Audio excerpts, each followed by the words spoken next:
काफ़ी अफवाहें जुड़ गई। लोगों ने कुछ कहा, किसी ने कुछ कहा कि भूत महल है, कि रातों रात बना दिया है। के गोविंद जी के मंदिर के दर्शन करवाने के लिए, और ये मंदिर अपने आप में इसलिए ज़्यादा खास बन जाता है क्योंकि इसकी जो वास्तुकला है वो बहुत ज़्यादा अनूठी है। और है इस मंदिर के बहुत अच्छे से दर्शन और इस मंदिर की पूरी इतिहास की सारी बातें आपके सामने। राधा जी मंदिर के बाहर वाले हिस्से को जब आप देखेंगे तो आप सबसे पहले देख सकते हैं कि पूरे का पूरा जो मंदिर है ये लाल बलुआ पत्थर से बना हुआ है। और इस मंदिर की जो सबसे खासियत है वो है यहाँ की बारीक कलाकृति, यहाँ की नक्काशी। आप जिस भी दीवार के हिस्से को देखेंगे तो वहाँ पर आपको कुछ एक ऐसी नक्काशी दिखाई देगी जो उस समय के वास्तुकारों को, उस समय की कलाकृति को आज बेहद अच्छे तरीके से दर्शा रही है। और सबसे जो मेन बात है वो ये है कि सामने की तरफ आपको कुछ शब्द उकेरे गए दिखाई देंगे इस शिलालेख के ऊपर, और इसके ऊपर किस भाषा में लिखा गया इसको मैं वर्तमान में तो नहीं पढ़ पा रहा हूँ, लेकिन यदि आप में से कोई इस भाषा को पढ़ने का ज्ञाता है तो मुझे ज़रूर बताइएगा। और यदि हम इस मंदिर के इतिहास को जानने की कोशिश करते हैं तो आमेर के राजा मानसिंह ने 16वीं शताब्दी के अंतिम समय में 1590 में इस पूरे मंदिर को यहाँ पर बनवाया था। अभी हम इस मंदिर के दूसरी साइड में आ चुके हैं जहाँ पर हमें इसकी भव्य कलात्मक जितनी भी मूर्तियां हैं, जितनी भी वास्तुकला है, उनको काफ़ी बारीकी के साथ में देखने का आज मौका मिल रहा है। और यहाँ की जो कॉमन बात है वो ये है कि इस स्थान पे बंदर बहुत है, तो हमें सबने अलर्ट किया है कि थोड़ा बंदर से बच के रहें क्योंकि वो आपका कैमरा वगैरह भी छीन सकता है। चलिए थोड़ा आगे की तरफ चलते हैं और इसका एक ये वाला हिस्सा देखिए आप, कितना शानदार बना हुआ है। और जब आप इस दीवार को निहारेंगे तो आपका मन करेगा कि आप टकटकी लगाकर इस दीवार को देखते रहें। जो इसके छज्जे हैं, उन छज्जों पे जो ये कलाकृति उकेरी गई है, जो बनाई गई है, और आप देखेंगे कितनी लेयरिंग में इस मंदिर को बनाया गया है। नीचे वाला हिस्सा है ऊपर ऊपर ऊपर ऊपर ऊपर, और ऐसा बताते हैं कि एक वक्त पहले ये जो मंदिर था वो 7 मंजिलों में बना हुआ था, और आज के समय में ये जो मंदिर है सिर्फ और सिर्फ 3 मंजिला ही रह गया है। और थोड़ा सा आगे की तरफ हम बढ़ते हैं। यहाँ पर ये इस मंदिर का वर्तमान समय में एंट्री गेट है, इसका प्रवेश द्वार है। और इस मंदिर को आप देखिए सामने से, ऐसा लगता है कि जो उस समय के कारीगर थे अगर वो आज होते तो उनका दिल से हाथ चूमने का मन भी करता, क्योंकि इतनी बारीक कलाकृति उन लोगों ने इसमें उकेरी, पत्थरों को किस प्रकार से गढ़ा। और ये सामने देखिए इस मंदिर का एक ऐसा हिस्सा जो एक रथ जैसा दिखाई देता है, नीचे बस के पहिए लगाने बाकी हैं, और अगर आज में पहिए लग जाएं तो ये इसी वक्त यहाँ से चलने के लिए, कृष्ण भगवान की सवारी लेकर आगे बढ़ने के लिए तैयार होगा। अभी थोड़ा अंदर की तरफ चलते हैं और वहाँ से इस नज़ारे को और देखते हैं। आइए। औरंगजेब का शासन आया। जब औरंगजेब का शासन आया तो उसने अपने पिता को आगरे के लाल किले में नज़रबंद किया हुआ था। तो पिताजी से मिलने दिल्ली से आगरा कभी कभार जाता था, तो रास्ते में इसका प्रकाश जो दिया जल रहा था वो दिखाई दिया है।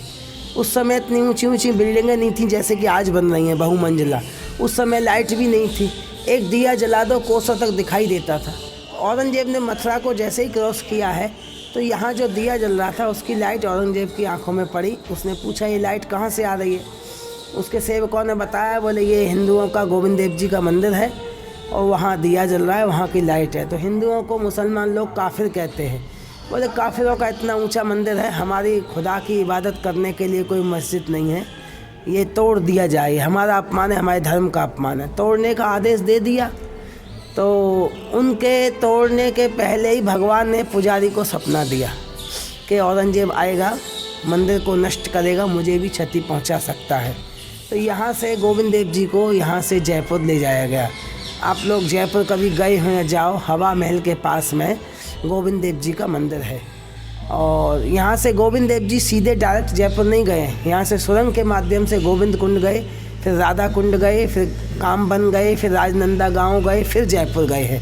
यहाँ से जाने में उनको 12 साल लगे हैं गोवर्धन में, वृंदावन से जयपुर जाने में। उसके बाद में ये मंदिर ऐसे ही पड़ा रहा खंडर के रूप में, आप जैसा देख रहे हैं।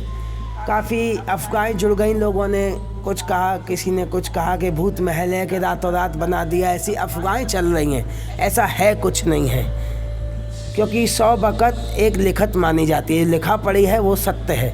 उसके बाद में संत लोग आए, उन्होंने देखा इतना भव्य मंदिर है, खाली पड़ा है, तो इसका पुनर्संस्कार कराया। संस्कार करा के जो आप सामने दर्शन कर रहे हैं, सेंटर में गिरधारी गोविंद हैं, एक तरफ चैतन्य महाप्रभु, एक तरफ नित्यानंद जी हैं, नीचे जगन्नाथ भगवान है। चूँकि ये मंदिर गौड़िया संप्रदाय का है, इसलिए यहाँ गौड़िया संप्रदाय के ठाकुर निताई गौर यहाँ प्रतिष्ठित किए गए हैं। उसके बाद में ये ठाकुर भी आज के नहीं है, ये ठाकुर 250 साल प्राचीन है।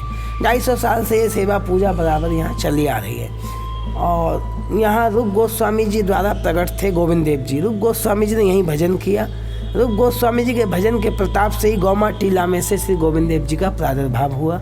उनकी सिस्टर श्री योग माया जो कंस के हाथ से छूट के भग गई थी, उसका इस तरफ मंदिर है, इस तरफ देखेंगे इस तरफ वृंदा देवी का मंदिर है। बाहर जाके आप दोनों तरफ देखना, इधर वृंदा देवी है, इधर योग माया है। योग माया यहीं स्थित है। वृंदा देवी यहाँ से कामबन चली गई है, कामा जिसको बोलते हैं। कामबन में जाके वृंदा देवी का आज भी मंदिर है। फिर ये बिल्डिंग जो देख रहे हैं आप, ये आर्कियोलॉजिकल डिपार्टमेंट ने ले रखी है, ASI भारतीय पुरातत्व विभाग। अभी ये संरक्षक में उसके में ये सब कार्य चल रहा है, अब जो देख रहे हैं बराबर ये सफाई अभियान है। दूसरा, यहाँ अकबर ने चमत्कार देखा तो नमस्कार किया है। बहुत सारी संपत्ति अकबर ने उस ज़माने में दान भी की है। उसने ताम्रपत्र पर लिख के दिया है, साइड में जाके आप यदि नज़र कर सकते हैं, इधर में देखेंगे बिल्कुल गोविंद अष्टक लिखा हुआ है। बहुत छोटी राइटिंग है, आपको उसके लिए लेंस चाहिएगा तब आप उसको पढ़ सकते हैं। अभी मैं आपको इसके एक द्वार के नज़दीक लेके जा रहा हूं, जहां पर इस द्वार के साइड में आप ये देखेंगे कि पत्थर को कितनी बारीकी के साथ में तराशा गया है, उसमें एक डिज़ाइन उकेरा गया है और ये सारे का सारा जो काम है वो हाथों की तकनीक से किया गया है। क्योंकि आज से 400 वर्ष पहले इतनी एडवांस मशीन नहीं होती थी और इसी चीज़ को देखकर हम काफ़ी हैरान और परेशान हो जाते हैं कि उस समय के जो कारीगर थे, उस समय के जो वास्तुकार थे, वो इतनी बारीकी के साथ में इन चीज़ों को यहाँ पर किस प्रकार से उकेरा करते होंगे। अब हम मंदिर के पिछले हिस्से में आ गए, जहाँ से हमें इसकी कलाकृति को और बारीकी के साथ में देखने का मौका मिलेगा। और ये एक छतरी यहाँ बनाई गई है, इसमें आप देखिए डिज़ाइन। और पहले के समय में जो कारीगर थे वो लगाई अपने काम में कितने निपुण होते होंगे। यहाँ पर देखिए कुछ लिखा हुआ है, आप इसे पढ़ लीजिएगा। वीडियो को थोड़ा सा स्लो करके थोड़ा आगे आइए और यहाँ से देखिए कितना सुंदर इसका एक व्यू आता है। इन पत्थरों में जो घिसावट की गई है, जो इनमें छैनी हथौड़े का प्रयोग किया गया है, ये आपको इस बात पे सोचे हुए मजबूर करेगा कि पहले के समय में उन लोगों के पास में ऐसे कौन से औजार थे, क्योंकि मशीनें तो थी नहीं, लेकिन उसके बावजूद भी इतने शानदार ये बनाए गए। ये इस मंदिर का बाहरी नज़ारा। हम इसके घूम के दूसरी तरफ आ गए हैं। सामने वाले हिस्से में सेंटर में थोड़ा फोकस करेंगे और देखेंगे